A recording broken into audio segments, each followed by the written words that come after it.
Hey there, it's Miriam Shwar with Mobile Geeks, and I'm here at the Samsung booth at Mobile Congress 2016 with the Galaxy S7 Edge. And I want to give you a camera interface walkthrough because this camera is an evolution on last year's, but a pretty significant leap forward in terms of specs. So basically this is what the viewfinder looks like. You can see your previous photos here, and go back, and then you can see the record button. This is how you take a picture. As you can see, it's instantaneous. You have here the front and back camera. You can see me right now. And then you have a mode button. It shows you all the different modes. Pro is really interesting because it adds exposure control, shutter speed, ISO, white balance, autofocus, which lets you focus forward and backwards, and it gives you this zoomed up view so you can actually see if you're in focus or not. As you can see here, there, I'm in focus on the back here. And then of course you can set back to auto by just tapping here, and then it gives you a bunch of film tones, so the kind of different processing you want on the film, which is kind of cool.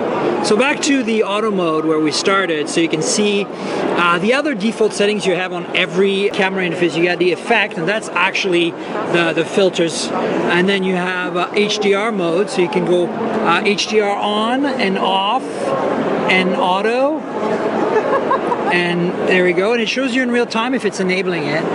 You have a timer on-off button here, so you can set it to whatever you want. The flash, of course, off, auto, and on. And I like it off usually. And then this is the resolution. So notice that this is a 12 megapixel camera, not a 16, but that doesn't matter. It's all about the size of the pixels, not the megapixel count. So we're looking at 1.4 micron pixels, almost the same size as the Nexus, which is 1.55, which we know is really great in low light. But of course this adds OIS, which the Nexus phones don't have this year. So pretty awesome. None of this is radically new from last year. Last year was 16 megapixel OIS, but the pixels weren't that big. And then of course on top of that, it's an f/1.7 length. f/1.7 means it gathers more light, it's a faster lens, and last year was f/1.9. So this is an improvement, and so together with these bigger pixels, this is going to be a low light masterpiece. Here is the menu. You can see you have video size. You can go up to Ultra HD, but you lose video stabilization if you do that. Then you can turn on motion photo, which records a short clip every time you take a picture, like the HTC did years ago, and now the iPhone popularized last year. You have tracking autofocus. You can turn on and off. Video stabilization is a digital stabilization added to the OIS optical stabilization for video. You can put some grid lines up. Of course, location services.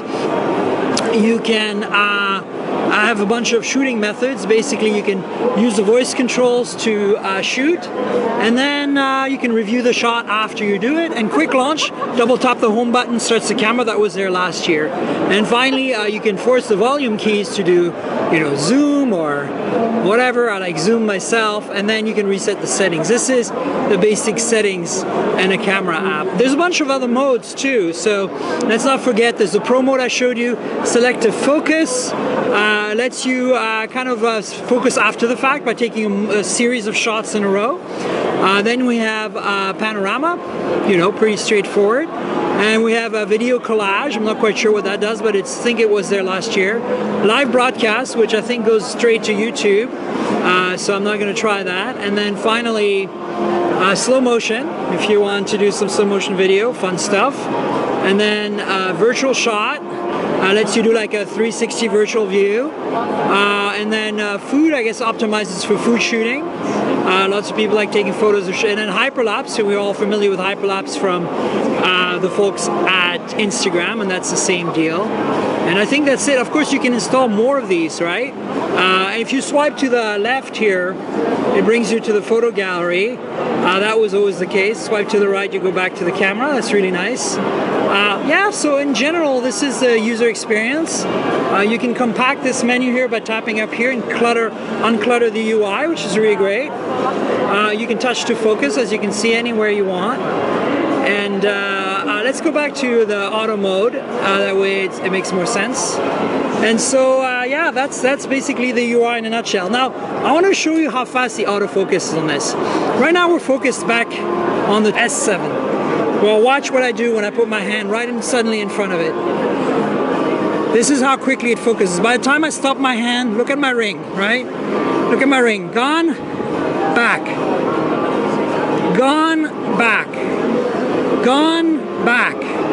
No phone in the world can do this. The G4 and G5, which have the same camera, the main camera, are close to this. The Galaxy S6 and the Note 5 last year are close to this, but this is unbelievable.